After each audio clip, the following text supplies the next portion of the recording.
ঋর সৃষ্টি হলো পি ঋ। প্রথমে হলো নয়নে নয়নে বানবরিশনে তাহাতে হইল পি, অধরে অধরে চুম্বন চুম্বন করছে। চুম্বনে করিতে গিয়ে দেখা গেল তারপরে হলো ঋ। তারপরে কি বলে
সৃষ্টি হয়েছে কি নয়নে নয়নে বানবরিশনে। একদিন আমার কৃষ্ণের নয়নে রাধারানীর নয়নে যখন মিলন হলো, কথা তো বলতে পারছে না, দূর থেকে যখন নয়নে নয়নে মিলন হয়েছে, রাধারানী দেখে দেখে শাশুড়ি ননদিনী গুরুজন আছে ঘরে, তার ভয়ে কোনো কথা বলতে পারে না। তাই কৃষ্ণের নয়নে নয়নে যখন দেখা হলো, একটুখানি কেঁদে কেঁদে বলছে বধূ হে, মনে মনে বলছে বধূ হে, তোমার নয়নে নয়নে আমার দেখা হলো বটে, কিন্তু বধূ হে তোমার সাথে আমার মনের কথা বলতে পারছি না, আমি কেমন করে আমার মনের কথা বলবো বলো। তাই রাধারানীর নয়নে নয়নে মিলন হওয়ার পরে এক বিন্দু যখন জল বের হলো, তখন আমার প্রীতির সৃষ্টি হলো।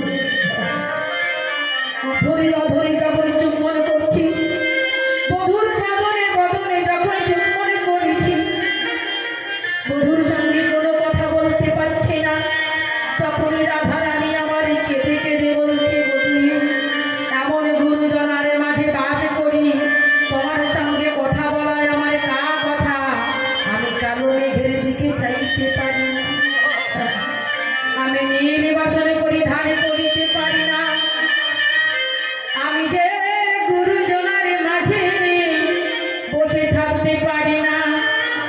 রাধারানী এমন বাদিনীর ঘরে বসত করে, মা কেমন বাদিনীর ঘরে বসত করে, তাই বলছে ও গো বধূ এমন বাঘিনীর ঘরে বসত করে আমি জোরে জোরে হাসি ফেলি না, জোরে জোরে হাসি ফেলি না, জোরে জোরে হাসি ফেলি না, জোরে জোরে হাসি ফেলি না, শাশুড়ি ননদি চাই বহানা, জোরে জোরে হাসি ফেলি না,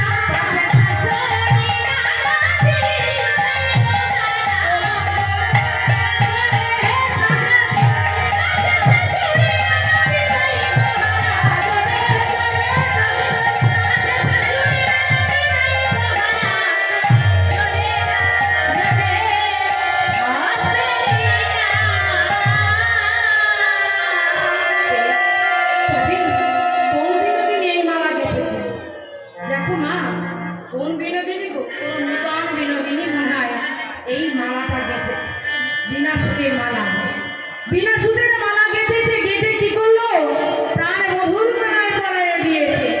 হ্যাঁ কেমন দেখুন ও গো বিনোদ মালায়, বিনোদ মালা, বিনোদ বিনোদ বিনোদ মালায়, বিনোদ মালা, বিনোদ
নয়, শ্যাম সুন্দর যে মালা গেঁথেছে তাও নয়, তিলক দিয়েছে তাও নয়, আর কি করলেন গো না চরণে চরণ ধুইয়া অধরে মুরুল লইয়া দাঁড়াইয়েছে রচনায়। চরণে চরণ ধুইয়া অধরে মুরলি লইয়া দাঁড়াইয়েছে রচনায়। আর নয়নে দাঁড়িয়ে আছে। আর নয় বলতে গোবিন্দের আমার চোখ দুটি কি না আর নয়। তাই এখানে ভগবান আমার কি বললেন কি না আর নয়নে চেয়ে আছি, দাঁড়াইয়েছে নয়ন। চরণে চরণ দিয়া অধরে মুরলি লইয়া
এমনি ভাবে আর নয়নে তাকিয়েছে, বলে যাবে নয়নে তাকাইয়ে যাচ্ছে,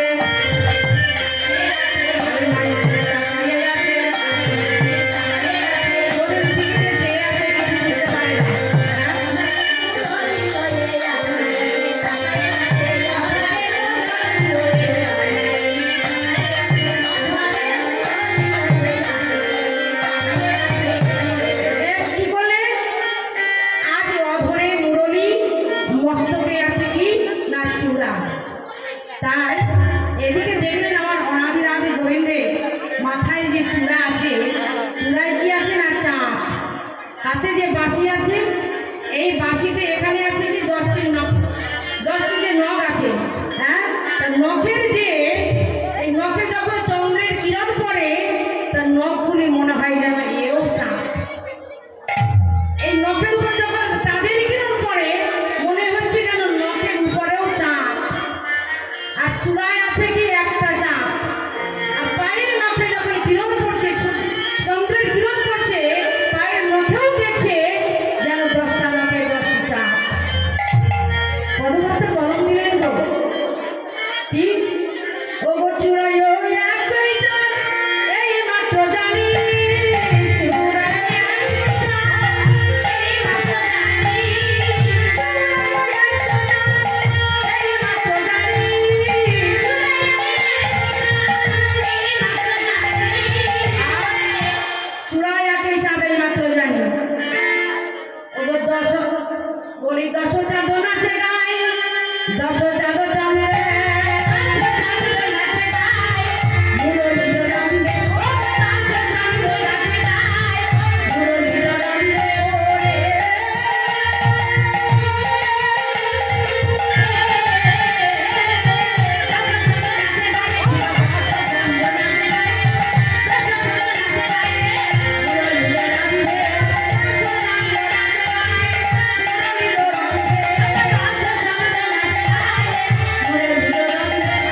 তা সূর্যের কিরণে নখাঙ্গুলিতে যখন চন্দ্রের কিরণ পড়েছে মনে হচ্ছে 10টি চাঁদ, হ্যাঁ 10টি চাঁদ যেন নাচছে, এমনি করে বানাচ্ছে না, তা 10টি চাঁদ যেন নাচছে। আর চরণেও 10টা অঙ্গুলিতে 10টি নখ আছে, সেই নখে আছে কি না, সেই চন্দ্রের কিরণে যখন চরণে ওই নখে যখন পড়ছে সেখানে মনে হচ্ছে 10টা চাঁদ নাচছে। কি বলেন? 10টা চাঁদ নাচে গায়ে, মুরলীর রঙে নাচে গায়ে, মুরলীর রঙে নাচে গায়ে, মুরলীর রঙে আর 10টা চাঁদ নাচে চরণ বিন্দে, আর 10টা চাঁদ নাচে চরণ বিন্দে, আর 10টা চাঁদ নাচে চরণ বিন্দে।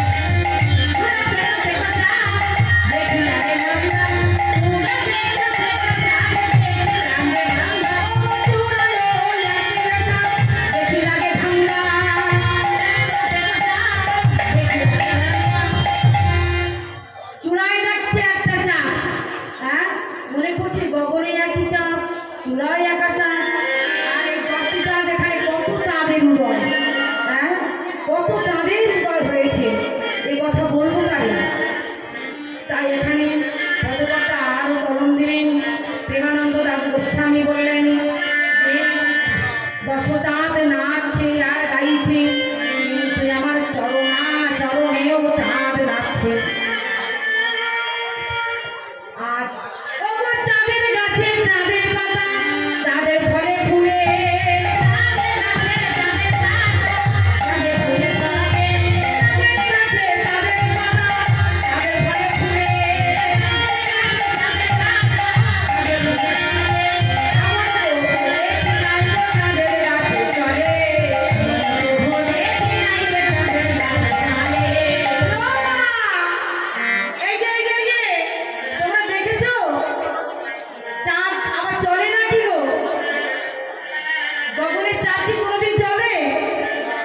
হ্যাঁ ও মা, মনে হয় কি জানেন তো, ওই গগনের চাঁদ আমি হাঁটলে মনে হয় আমার সঙ্গে সঙ্গে যাচ্ছে, কেউ যদি হাঁটে তা মনে হয় কি চাঁদ যেন আমার সঙ্গে সঙ্গে যাচ্ছে, তাই মনে হয় না?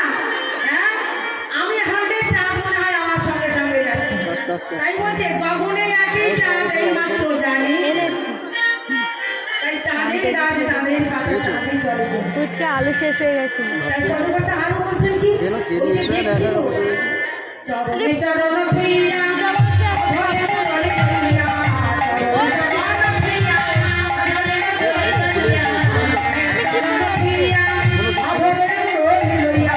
চরণে চরণ থুইয়া, ঘরে ঘরে লইয়া, অঙ্কুরি হেলায় শ্যাম, কিতা দিকি দেখাইলো, না জানি কি হবে পরিণাম। বলবে শাশুড়ি কীর্তন করছে, বউ হাত পা তুলেছে, আমার বলে কি যে দেখালো, আঙুল নাড়িয়ে কিছুই বুঝতে পারছে না। কি বেঁধেছি গিয়ে আঙুল আমার সেই নাড়িয়ে বাড়তে শুধু যাচ্ছে, কি যে কি দেখাচ্ছে কিছু বুঝতে পারছে না।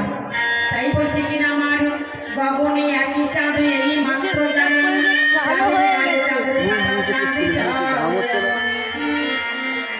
দিদি কি সেই আরো কলম দিলেন কি, আজ গোবিন্দ ভজনের আগে ফুল মূল ফুল নহে সমতুল, যেদিন হারায়ে সব হব ব্যাকুল, সেদিন থাকবে না আর আমার গোবিন্দ চরণের আকুল। তাই বলছি সখী, সখী আর কি দেখেছিস বল না, ঠিক আছে আমি কেন গেলাম যমুনার জলে, আমার অসুখ লাগছে না, নম্রের দুলার চাঁদ পাতিল রূপের ভাত, স্বামী ছিল কদম বেরি দ্বারে। বাবা এই আত্মে অনুরাগ কিন্তু বড় কঠিন বালা বাবা, বুঝতে পারা যাবে না, কিন্তু একটু শক্ত গানকে একটু বুঝে নিতে হবে। বললেন কি, নম্রের নন্দন চাঁদ পাতিল রূপের ভাত,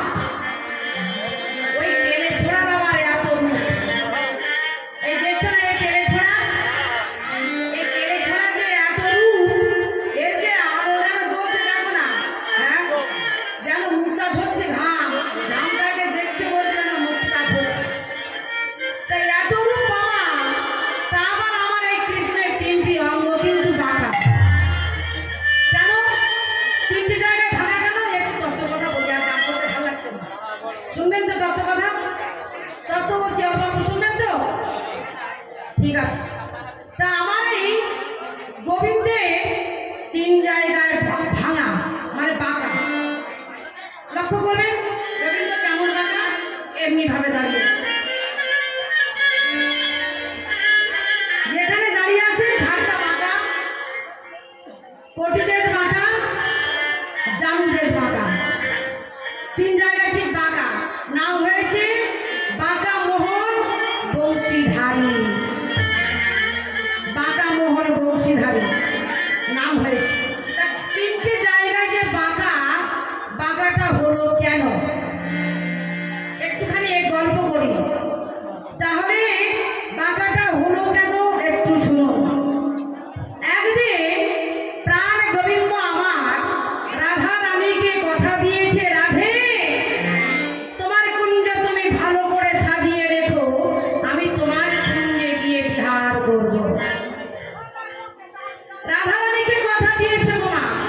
কথা দিয়ে প্রাণ গোবিন্দ গেলেন কোথায়? না আমার বিরজার কুঞ্জে।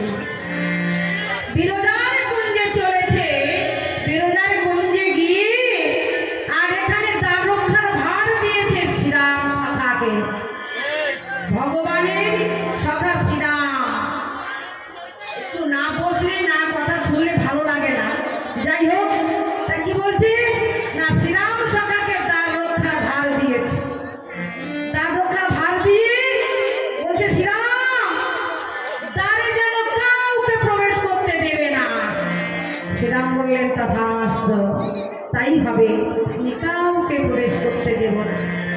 শ্রীরাম দায়িত্ব নিয়ে দ্বার রক্ষার ভার নিয়ে ঠিক এমনি করে দাঁড়িয়ে আছে দ্বারে। আর বিরোজার কুঞ্জে প্রবেশ করলেন গোবিন্দ আমার। প্রবেশ করে কি করছে না বিরোজার সঙ্গে কথা দিয়েছিল পূর্বে যে তোমার কুঞ্জে আমি প্রবেশ করে তোমার সঙ্গে আমি বিহার করব। তোমার সঙ্গে আমি বিহার করবো মানে খেলা করব। তাই বিরোজার সঙ্গে কথা দিয়ে যখন বলছি যে তোমার কুঞ্জে আমি প্রবেশ করব, তোমার সঙ্গে আমি খেলা করব, বেশ। এদিকে শ্রীমতী রাধা রানীকে সংবাদ দিয়েছে কে জানেন বাবা? রাধা রানীর এক সখী বৃন্দাবতী, যিনি কথা এধারে কথা ওধারে বলে আর সেধারের কথা ওধারে বলে। বৃন্দাবতী। বৃন্দাবতী কি করলো? বলছে এই রাধে, বলছে বুড়ি আরই তোর প্রাণবধূ বিরজার কুঞ্জে প্রবেশ করেছে। বলছে কে দেখেছে? কেন আমি দেখেছি, আমি এক্ষুনি দেখে এলাম। ওই চতুরের শিরোমণি গোবিন্দ না ওই বিরজার কুঞ্জে প্রবেশ করেছে। বিরজার কুঞ্জে প্রবেশ করেছে, তুই কিছু বললি না? বলি হ্যাঁ আমি বলেছিলাম রে, আমার কথা শোনেনি। আমি তোর সঙ্গে বলছি, তুই এবার যা, তুই যা একবার দেখে আয়, বিরজার কুঞ্জে দেখে আয় কেমন ভাবে খেলা করছে। এবার রাধা রানী আমার কি করিল,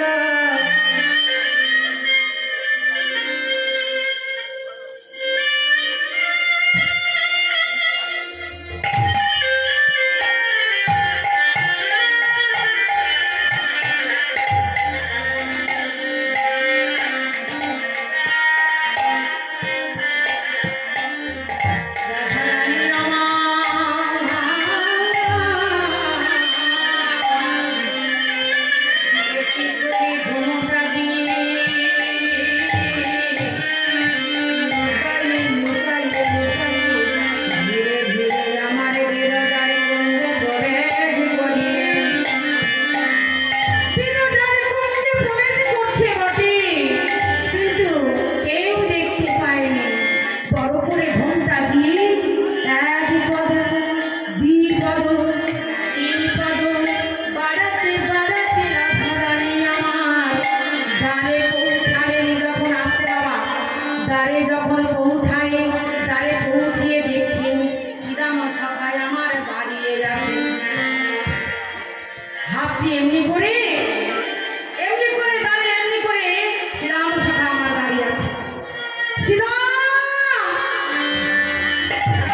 বলছি, একবার দ্বার ছেড়ে দাও। তুমি যদি না দ্বার ছাড়ো, আমি তোমাকে ধাক্কা মেরে আমি চিরজাত করতে প্রবেশ করবো। একবার তুমি দ্বার ছেড়ে দাও, ছেড়ে দাও, শ্রীরাম, ছেড়ে দাও, ছেড়ে দাও, ছেড়ে দাও, ছেড়ে দাও বলছি। রাম যখন কোনো দ্বার ছাড়ছে না, দ্বার যখন না ছাড়ে, তখনই আমার রাধা রানী কি করলো? শ্রীরাম! ধাক্কা মেরে দিল শ্রীরামকে। যখন ধাক্কা মেরে দিল, শ্রীরাম আছড়ে পড়ে বলছে, হে গোবিন্দ, আমায় রক্ষা করো, আমায় বাঁচাও, হে গোবিন্দ, আমায় বাঁচাও। অনাদি রাধি গোবিন্দ আমার জানতে পারলেন, অনাদি রাধি গোবিন্দ আমার জানতে পারলেন যে আমার ভক্তেরই কোনো ক্ষতি হচ্ছে। অনাদি রাধি গোবিন্দ আমার বিরাজারে মধ্যে বিহারে করিছে, বিহারে করছে বটে। আর এদিকে চতুর চূড়ামণি দেখলেন নিশ্চয়ই আমার কোনো বিপদ হয়েছে। ওই দুমনা দুমনা করতে করতে বিহারে করছে। ঠিক এমতো সময়ে আমার রাধা রানী বেশি করে ঘোমটা দিয়ে আর নয়নে ঘোমটা দিয়ে দেখছি অনাদি রাধি গোবিন্দ আমার বিরাজারে মধ্যে খেলা খেলছে। আর এদিকে বলছে, গোবিন্দ, হে গোবিন্দ, গোবিন্দ গোবিন্দ বলে চিৎকার যখন দিলেন রাধা রানী, অনাদি রাধি গোবিন্দ আমার চমকে উঠি সেই বিরাজার মধ্যে আর খেলছে না। যখন দেখলেন গাই ধরি আমার গোবিন্দ গোবিন্দ বলছেন, এদিকে মাতা যোগ মায়াকে স্মরণ করে রাধা রানী যখন দেখলেন বিহারে করছে, অনাদি রাধি গোবিন্দ যোগ মায়াকে স্মরণ করে বলছে, মা তঙ্কা নিকালো হন তুলসমাসে জীবনে সর্বাণে অতিমন্মহি সত্যি রবিলাসে। ও মা তুমি অত্যাশক্তি ভগবতী মা, ও মা তুমি যোগ মায়া, তুমি একের সকল সঙ্গে আর একজনের মিলন ঘটিয়ে দাও। মা তুমি এমন করে আর দূরে করে থেকো না, মা তুমি একবার আমায় দেখা দাও, দেখা দাও মা, একবার তুমি দেখা দাও। মা আমার কি করলেন? দশভুজা মা আমার একদম সম্মুখে রাধা রানীর সম্মুখে দাঁড়িয়ে বলছে, রাধে বলো তোমার কি হয়েছে? একের সঙ্গে আর একজনের মিলন ঘটায় যোগ মায়া, অর্থাৎ আদ্যাশক্তি ভগবতী। বলছে, রাধে তোমার কি হয়েছে? হে প্রাণ, দেখো দেখো মা, আমার প্রাণ বধূ ওই দেখো বিরজার কুঞ্জে বিহার করছে, গোবিন্দ আমার বিহার করছে। তখন মা তুমি আমায় একটি কাজ করে দাও। বলছি, কি কাজ? না, আমাকে তুমি ময়ূরী মূর্তি ধারণ করাও। তথাস্তু, তাই হবে। আমি তোমাকে আশীর্বাদ করছি, তুমি ময়ূরী মূর্তি ধারণ করবে। রাধা রানী আমার সঙ্গে সঙ্গে একটা ময়ূরী মূর্তি ধারণ করলেন। ময়ূরী মূর্তি ধারণ করে রাধা রানী আমার কি করলেন? এমনি ভাবে চলতে চলতে চলতে চলতে গিয়ে গোবিন্দ আমার কি করছে? বিহার করছে। আর যখনই আমার দংশন করতে গেছে ময়ূর, গোবিন্দ আমার পর জোড়ো করে বলছে, মাগু তুমি আমাকে সর্পমূর্তি ধারণ করিয়ে দাও। অনাদি রাধি গোবিন্দ বলছে, মা তুমি আমাকে সর্পমূর্তি ধারণ করো, না আমি তো ধরা পড়ে যাব। তাই মা তখন বলছে, ঠিক আছে, আমি এধারেও আছি ওধারেও আছি। হ্যাঁ, তখন মা যোগ মায়া কি করলো? না সর্পমূর্তি ধারণ করালো আমার অনাদি রাধি গোবিন্দ। আর ওই অনাদি রাধি যখন সর্পমূর্তি ধারণ করেছে, ময়ূরী তখন কি করলো? প্রথমে চবল দিল গ্রীবায়। ময়ূরের চঞ্চু দুটি শক্ত, ঠোঁট দুটি বড় শক্ত বাবা। প্রথমে আঘাত করলো কোথায়? ঘাড়ে, মানে গ্রীবা। তারপরে আঘাত করলো কোথায়? কটিদেশে, মানে কোমরে, সাপের কোমরে। সাপ হয়েছে না, প্রথমে ছবল দিয়েছে এখানে, তারপরে দিল কোমরে, তারপরে দংশন করলো কোথায়? দিল ডানুতে। তিন জায়গায় যখন আঘাত করেছে মা, তিন জায়গায় তখন ভেঙে গেল। কোথায় না গ্রীবা ভাঙলো, কটিদেশ ভাঙলো, জানুদেশ ভাঙলো। কামড়ে কি হলো না, তিনটে জায়গায় যখন ভেঙে ভেঙে গেছে, তা বলছি, রাধে রাধে তোমার পায়ে পড়ি, তোমার পায়ে পড়ি রাধে, তুমি